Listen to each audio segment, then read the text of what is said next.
Hey guys, welcome back to my YouTube channel. It's Alex. In today's video, I'm going over, this sounds like a good deal, the iPad 10.2. $329 for a 10.2-inch display. But is it worth it?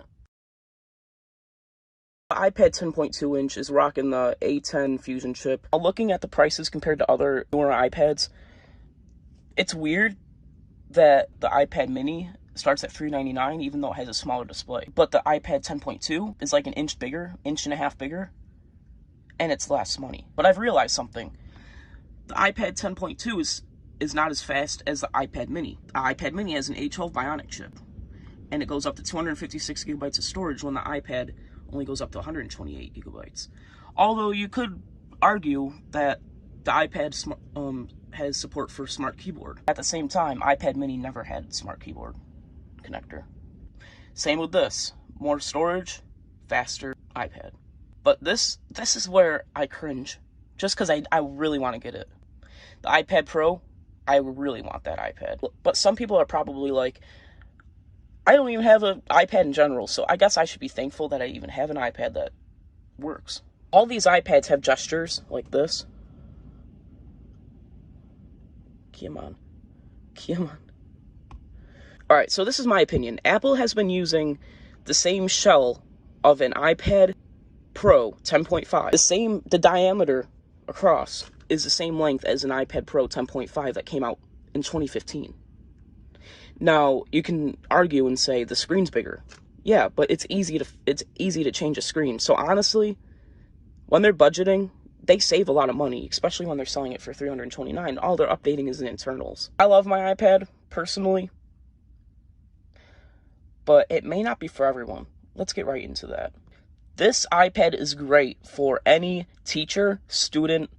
You can write on it with an Apple Pencil, first generation, and it is very fluid. I don't have one myself, but I've watched videos on it. Maybe I'll link some in the description down below, but it's really good. For gamers, something I notice on this iPad is when I play games on it, the graphics aren't the best, and the quality isn't the best, and it lags a little bit.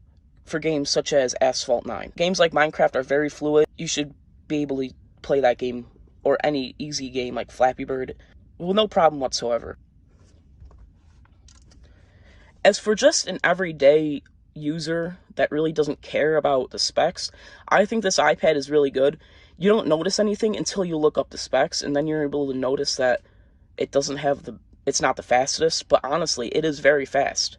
iPhone 7 has the same chip that's in this, but the only reason I'm saying that is it goes to show that the iPhone 7, if you have the iPhone 7, it's going to last you a few more years. Just because this iPad was made in 2019 with an A10 Fusion chip. But I know what Apple's doing, why they sold this iPad so cheap. Since all the other iPads have a faster processor, this iPad that I'm talking about right now, the one that I'm showing right now and I'm using, is gonna discontinue faster just because it has the A10 Fusion chip and the other ones have the A12 Bionic.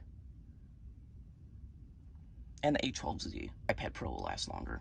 That's what I think about it. I basically think that however much longer the iPhone 7 lasts is how long this iPad's gonna last. But iPad OS might be different. Who knows? Since iPhone OS is different than iPad OS, they might not have as much features on iPad OS as they do as iPhone OS. So this iPad will be faster than an iPhone 7. Who knows? Has a laminated display or doesn't? Whatever one is older, I don't know what the difference is, but I read something on it, and so basically, when you press down on your iPad, there's a gap in between.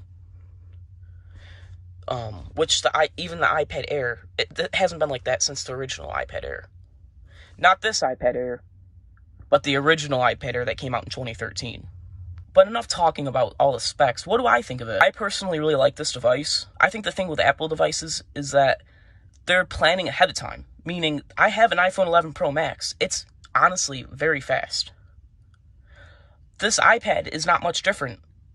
You can tell it's a little bit more slow, but not like the 4 compared to the 5S. Because the iPhone 4 compared to the 5S, there's a big difference. I think they've really improved on it and have been lasting the devices longer.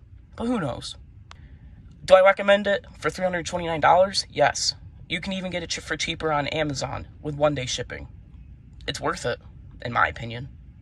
You don't get the Apple Pencil with it, but you get a 12-watt charger, not the 18-watt charger. You don't get USB-C, which also stinks, but it's worth it, in my opinion. I don't know how many times I'm going to say that, but it's such a good product that I recommend it. I got mine in gold, and it looks pretty sharp. It kind of looks like rose gold, though. So if you're a guy and you're going to get it gold, just know it's going to look rose gold a little bit. But honestly, I like the color, and I'm a guy. All right, guys. Hope you enjoyed this video. I do recommend this product.